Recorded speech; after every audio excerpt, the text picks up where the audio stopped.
Hey guys, is anyone tired of rage bait? I mean, there's, it's just so exhausting to even talk about. If you guys haven't heard of dead internet theory, this kind of relates to it.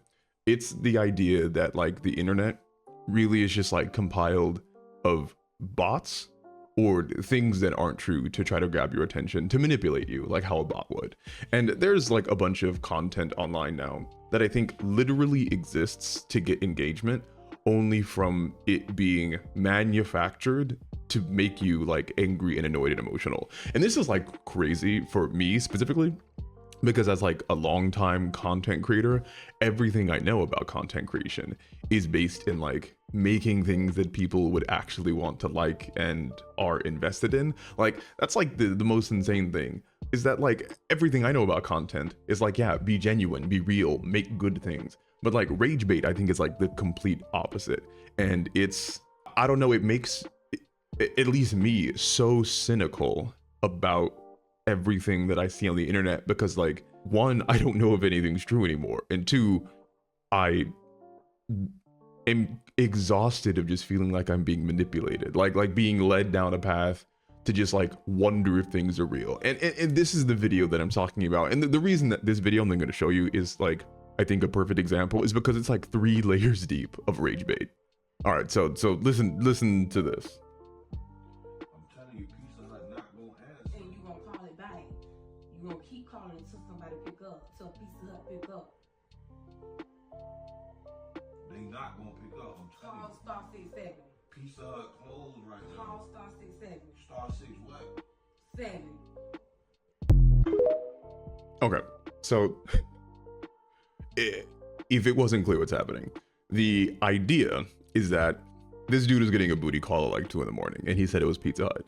And so the chick is basically like, call the number back, call Pizza Hut back, you know, call star 67, because she's trying to figure out if he's cheating on him. So the reason this kind of like sent me over the edge, and it's just kind of like making me crash out, is because there's like the first level of it being like fake, right? Because that's the other thing on the internet, like you always have to decide and decode whether something is fake or not. Like everything is fake. Some things are so well faked that they are like just ad campaigns that people think are real and then become real. Like I'm pretty sure the whole, I haven't even seen this video, but I've heard people talk about it, the whole like kangaroo going on a like an airplane apparently might be like something, a video people like, but it's just fake. But anyway, with this, like the idea is, oh, this man has been caught getting booty called on his phone at 2 in the morning, come watch him be embarrassed about it.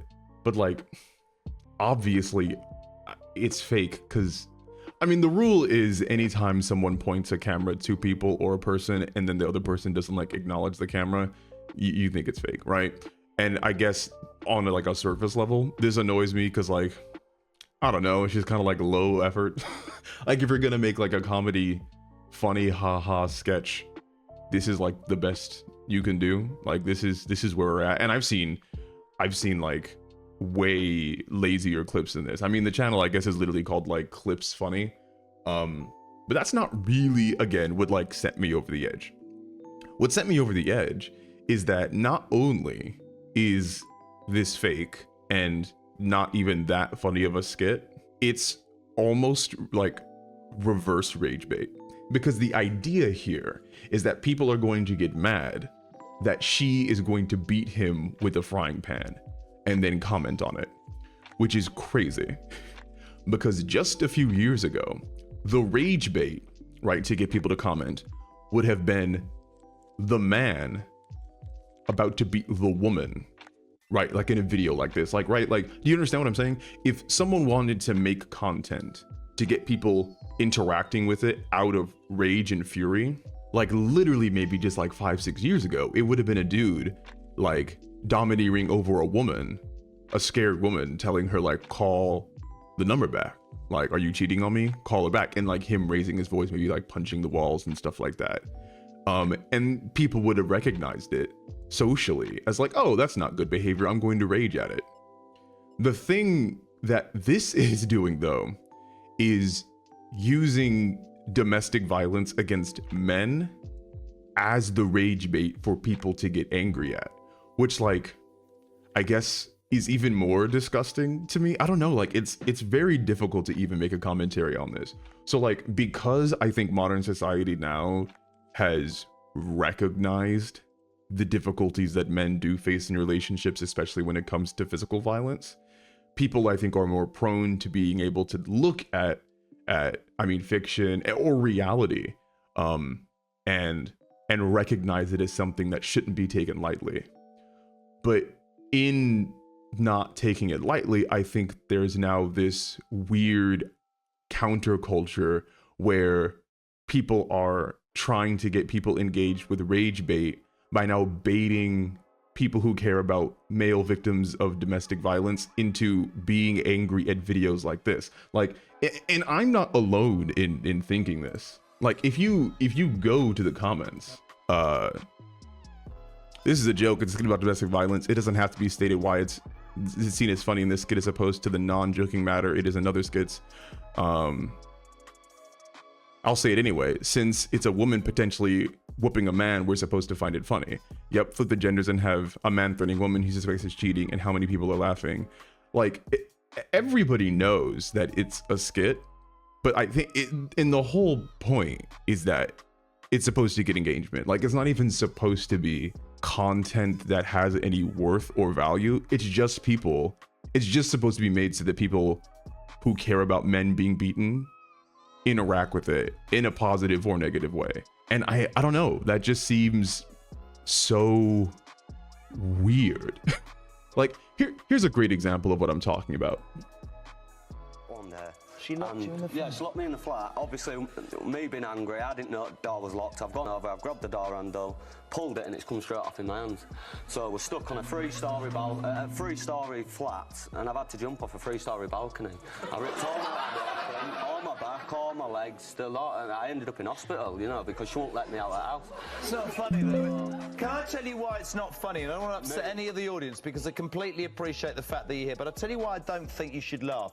If this was the other way around, and a woman was sat here, and a bloke had locked her in a flat, and she had to jump out and injured herself, you lot would not be laughing. You would be saying, he's a complete nightmare, he should be locked up, and that's disgraceful. But somehow, if it happens to a bloke, that's funny.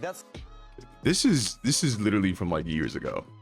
And again, I'm happy we've come like a long way, and being able to understand like just how bad domestic violence is against men, and like it definitely can be, I think, a laughing matter, because I think that's what comedy is for. Comedy is to make us have a comfort with the things that are traumatic in our lives, that are like, you know, kind of like sad. And the more you can laugh about something, I think the more you can like deeply think about it and seriously consider how it relates to you and other people. And so there are probably a lot of comedy sketches around about domestic violence against men and women.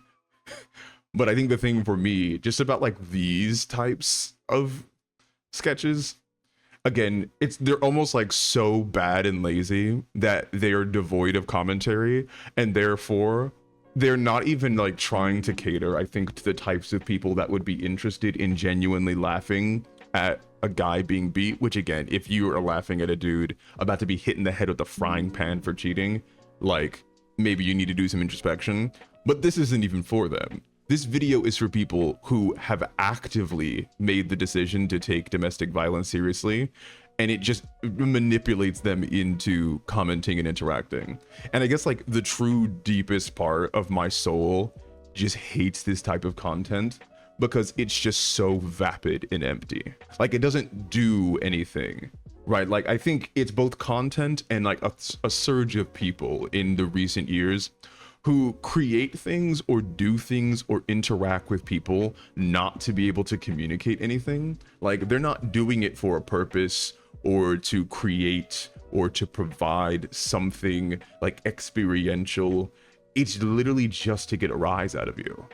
It's this kind of like brokenness in people where the only way that they feel either successful or good about themselves is being able to, I think, get you to feel worse in reaction to them. It's almost like if they get you to speak out and be emotional about something horrific that they're doing, that they then somehow have the moral high ground, right? And again, it's really not that deep. I'm not saying the people who run this channel are like horrible people. I'm just saying that like the internet has become so much worse because of things like this, like not just bad lazy content, but the fact that there is content out there that isn't for your enjoyment anymore. Like, could you imagine that? Could you imagine like a movie that you are paying to see that is not bad performatively, right? Like, it's not like, oh, we're going to subversively make a bad movie as an artistic expression to show you what like a good movie should be like, so you appreciate good movies. It's just a bad movie hoping for you to leave a bad review and be angry at it. And but like, again, not in an artistic way, just like, oh no, I want you to not enjoy yourself, right? Like, go to a concert and have a person literally crap all over the piano and be happy from you doing that. It's empty, it's soulless, and I think it makes all of the internet worse, because we can no longer just, I think, trust the things that we see, because we don't know if we're like being manipulated or not. And we don't even know if the things that we think we're watching for us are for us. And again, maybe I'm biased because, again, my entire view on content creation is to create value, something that people can like really hold on to, take away from them, keep thinking about. But like, I don't know, having an entire fake skit be made for people to get angry at men getting hurt almost feels like worse than just making a skit about a man getting hurt and laughing at him anyway. Like, I guess what it does is maybe trivialize the very, very little progress that we've had in the right direction for this type of stuff. So I don't know, I just saw this and wanted to comment on it because it's, again, as a content creator, it just puts holes in my soul. So yeah.